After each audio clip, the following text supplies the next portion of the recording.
বছরের শেষ দিনটা কি করে কাটালাম সেটার উপরেই থাকছে আজকের এই ভ্লগটা। সকালবেলায় ঘুম থেকে উঠে আমার যেটা কাজ সেটাই করি। বারান্দায় চলে যাই। আমি যেহেতু অসুস্থ, আমার শরীরটা একেবারেই ভালো না। আমার একটুতেই মাথা প্রচণ্ড ঘোরে এবং পড়ে যেয়ে আসলে আমি নাক ফাটিয়ে ফেলেছিলাম। তো নাকের উপরে খুব বাজেভাবে দাগ হয়ে আছে এবং তারপর থেকে আমার মাথা আসলে অনেক ঘোরে। আম অনেক টেস্ট করাচ্ছি। ডাক্তার ঠিক রুট কজটা খুঁজে পাচ্ছে না। এই নিয়ে আমি এইবার ৩ বার গেলাম হসপিটালে এই একই রিজনে। যাই হোক সবাই একটু দোয়া করবেন আমার জন্য যেন তাড়াতাড়ি সুস্থ হয়ে উঠি। ঘরের কাজকর্ম চলছে। এর মধ্যে যেটা হয়েছে যে আমার ঘরের খালা প্রায় ২০ দিন ধরে দেশে এবং তার পরপরই কিন্তু আমি অসুস্থ হয়েছি। আমি তাকে এতবার ফোন করছি, আসতে বলছি, সে আসছে না। তার বিপদে কিন্তু আমি সবসময় তার পাশে থাকি। এক্সট্রা টাকা দেয়া বা সে অসুস্থ তাকে ডাক্তারের কাছে নিয়ে যাওয়া, তার বাচ্চারা অসুস্থ বা কাপড় দেওয়া বা দেশে যাচ্ছে নতুন শাড়ি দিতে হবে, সবকিছু ইভেন কেক বানিয়ে দেওয়া। কিন্তু আমার এই যে বিপদ উনি যে ৬-৭ বছর ধরে থাকে, উনি নিজের স্বার্থের বাইরে কোনো কিছুই উনি দেখে না। সবাই আমরা কম বেশি স্বার্থপর। কিন্তু ২০ দিন তো অলরেডি সে দেশে থেকেছে। এখন তো ফিরে আসা উচিত। তারপরেও সে আসছে না। তো এই শরীর নিয়ে আমার কাজ করতে হচ্ছে এবং ২ দিন হলো নতুন একটা ঘরের খালাকে এনেছি। তো তাকে দিয়ে কাজ করানোটা একটু ডিফিকাল্ট হচ্ছে বাট করা হচ্ছে অল্প, অল্প করে। শেষ দিনে বাসায় বেশ কিছু ফুল এসেছে। কারণ জানুয়ারির ১ তারিখ আবার আমার জন্মদিন। তো আমার জন্মের একটা সুন্দর গল্প আছে। যদিও অনেকে ভাবে যে ১ তারিখটা আমি আসলে বানিয়েছি। আমার সত্যি জন্মদিন না। আম মাসের ১, ২, ৩, ৪, ৩০, ৩১, ২৫ যদি জন্মদিন হতে পারে, তাহলে জানুয়ারির ১ কেন হতে পারবে না? কেন আসলে বানাবো? বানানোর তো এখানে কিছু নেই। যাই হোক, যারা আমাকে ছোট থেকে জানেন তারা জানেন যে আমার জন্মদিন এবং এটা সত্যিই জন্মদিন। আমার হাসব্যান্ড আমার জন্য অনেক ফুল এনেছে। কারণ আমি ফুল অনেক পছন্দ করি এবং আমার বার্থডেতে অবশ্যই ফুল লাগবেই। রাত ১০:৩০ র দিকে আমরা প্রায় বের হলাম যে, বের হব না, শরীর যেহেতু অনেক খারাপ তারপরও বের হলাম যে লাস্ট ডিনারটা একটু বাইরে করি, টুকটাক কিছু খাই। সবই বন্ধ হয়ে গিয়েছিল। ব্লসমটা খোলা ছিল। ওরাও প্রায় ১১:০০ টার দিকে বন্ধ হবে। ওরা মোটামুটি আমাদের বসতে দিচ্ছিল না। কিন্তু তারপরে জোর করে আমরা একটু বসলাম। ব্লসমের খাবার সবসময়ই ভালো, বাট লাস্ট টাইম খুবই বাজে লেগেছিল খেতে। আম আজকে খুব ভালো লেগেছে। খুব ভালো ছিল খাবারটা। আর এটা যেহেতু কোরিয়ান রেস্টুরেন্ট, মেনু সব কোরিয়ানদের মতোই। খাবারও বেশ মজা এবং সাজানোটাও ইন্টেরিয়রটাও ইন্টারেস্টিং। ভালো লাগবে। উত্তরার মধ্যে বেশ সুন্দর ভালো লাগার মতো একটা রেস্টুরেন্ট।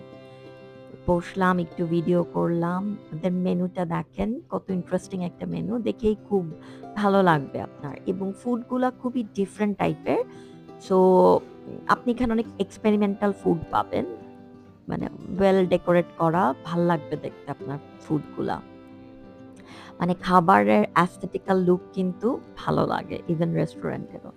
এই যে আমার নাকের উপরের ফাটা দাগ, কালো কালশিটা পড়ে আছে। আমি একটু লাল লিপস্টিক লাগিয়ে, লাল সোয়েটার পরে, নিচে খুবই অদ্ভুত একটা প্যান্ট পরেছি। কোনমতে গেলাম। ওদের এই আ বার্ড স্লাইড গুলো আমার খুবই পছন্দের। রাস্তার বাইরে থেকে দেখা যায়, সুন্দর লাগে।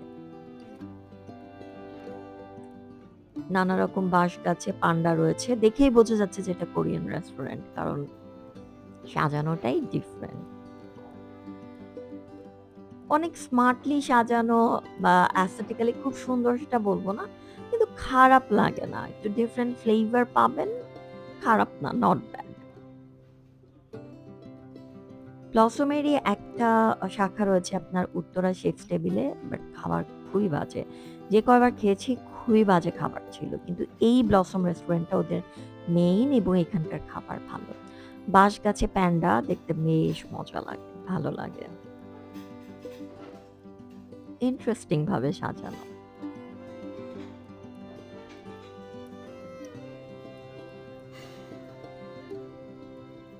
হাঁটছি, ভিডিও করছি কিন্তু বারবারই মনে হচ্ছে একটু পড়ে যাবো। কারণ আমি খুবই টালমাটাল অবস্থায় হাঁটাহাঁটি করি। শরীর টলতে থাকে এবং আমি জানি না কেন। যাই হোক, এটা খুঁজে পাওয়া যাবে আশা করি। খুব সুন্দর রুমালটাকে, ন্যাপকিনটাকে এত সুন্দর করে একটা রোজ বানিয়ে রেখেছে। খুব সুন্দর করে দিয়েছে। এই খাবারটা যে কি মজা! এটা মেনুতে 25 নাম্বার। এটা খুবই মজা। এটা অবশ্যই ট্রাই করবেন যারা ব্লসম এ খেতে আসবেন। নুডলসটাও ভালো ছিল। রাইস নুডলস নিয়েছিলাম। বিফ ছিল। বিফটা চেঞ্জ করে আমরা মাশরুম নিয়েছিলাম। এরপর এই রাইস কেকটা নিয়েছি এবং এটা হচ্ছে প্রন রাইস কেক। মানে অসম্ভব মজা। খুবই মজা। আমরা একটু ছবি তুললাম। বছরের শেষ দিনটা। নিজের মতো করে কাটানো, নিজের মতো করে ভালো থাকার চেষ্টা করা। গাড়িতে ওঠার সময় দেখি খুব সুন্দর একটা চাঁদ উঠেছে। ছোট্ট টিম করে জ্বলছে। চাঁদের আলো। ঠান্ডা তো একটা আছেই। এরপর 31st যদিও বলা হয় যে আতশবাজি না করতে, কিন্তু মানুষ তো এটা শোনে না। বিভিন্ন ছাদে বিভিন্ন রকম এক্টিভিটিস হচ্ছে। সব বাসার ছাদে মানুষ ছিল, সম্ভবত আমাদের বাসা ছাড়াই। আমি বলছিলাম যে আমাদের বাসার মানুষজন আমরা একটু ডাল টাইপের বোধহয়।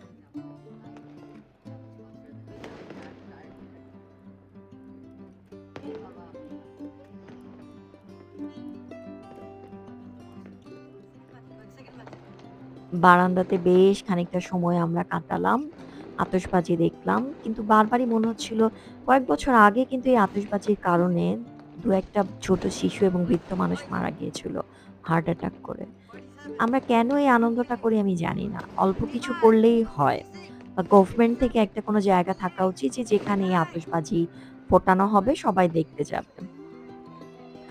এই ছাদে আতশবাজির বিষয়টা দেখতে তো ভালোই লাগে। কিন্তু এটা তো আসলে মানুষের জন্য হার্মফুল। স্পেশালি পাখিদের জন্য কি পরিমাণ পাখি মারা গিয়েছিল। এইবার মনে হয়েছে একটু কম্পারেটিভলি কম মানুষজন আতশবাজি ফুটিয়েছে। সচেতনতা আসলে একটু ভালো হয় আসলে এসব ব্যাপারে। তো ১২টা তো বেজে গেল। আমার জন্মদিন শুরু হয়ে গেল। আমার জন্মের একটা সুন্দর গল্প আছে। আমার সেজো খালা প্রতিবার আমার জন্মদিনে ফোন করে এবং এই গল্পটা আমাকে বলে। আমার জন্ম হয়েছিল বিকেলবেলা সম্ভবত, আমি টাইমটা ঠিক মনে নেই। আমার বাবা যেহেতু ফুটবল প্লেয়ার ছিলেন এবং সে খুব বিখ্যাত ছিল হচ্ছে রাজশাহী শহরে। সে ঢাক ঢোল নিয়ে তার প্রচুর বন্ধু নিয়ে হসপিটালে, আমি মিশনারি হসপিটালে হয়েছিলাম রাজশাহী। সেখানে সে তার বন্ধু-বান্ধবকে নিয়ে ভীষণ এক উৎসব করেছিল। এবং আমি হওয়ার পরে আমার মাথায় একটা লাল ফিতা বেঁধে এনে আমার মাকে দেয়া হয়েছিল যে, "এটা তোমার মেয়ে।" এবং আমি যখন হয়েছি তখন রেডিওতে একটা নাটক হচ্ছিল। আমার নানা সেই নাটকের নায়িকার নাম ছিল আনন্দময়ী। সেখান থেকে আমার নাম রেখেছিল আনন্দময়ী।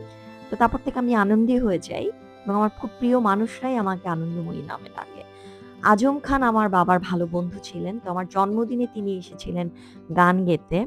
আমার কোনো একটা জন্মদিনে। তিনি আমাকে আনন্দময়ী নামে ডাকতেন। আমার ছোট খালা ডাকে আমাকে আনন্দময়ী নামে।